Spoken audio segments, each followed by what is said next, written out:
Hoje, o que a gente vê de maior dificuldade é que o cliente não entende o que é um limite de crédito. Ele está muito acostumado a transacionar através de dinheiro, agora até com Pix.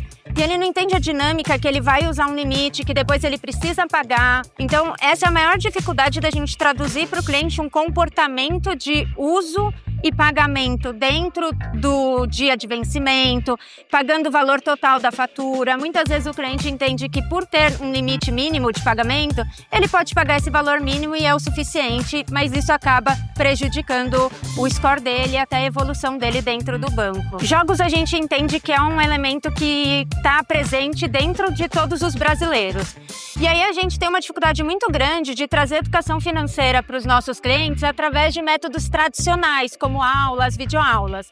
E a gente quis trazer o game como sendo a ferramenta para traduzir isso para os nossos clientes, fazendo com que eles entendam realmente o que é educação financeira, quais são os estímulos que ele precisa para realmente ter um melhor limite, um melhor comportamento no banco e, consequentemente, ganhar mais produtos e ter mais acesso a crédito. Realmente, assim, a parte convencional de banco, ela é um tema chato e muitas vezes o cliente ele fica com medo.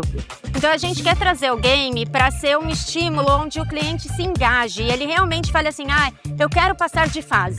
A gente quer usar um método muito do comportamento de ganhar em pequenas partes.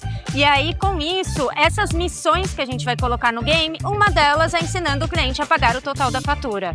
E aí, com isso, a gente entende que ele vai seguir nesse caminho e esse vai ser só o comecinho, porque ele começa a ter esse comportamento e com a evolução, ele vai ganhando mais limite, ele vai entendendo o potencial dele, até onde ele pode ir, o quanto ele pode gastar. A Mastercard já é um parceiro nosso de muitos anos, a Flourish é um parceiro Mastercard também, e a Mastercard nos apresentou a Flourish, porque a gente queria fazer uma questão de game, mas a gente não sabia trabalhar essa ferramenta, engajar o cliente, traduzir o que a gente precisava num jogo.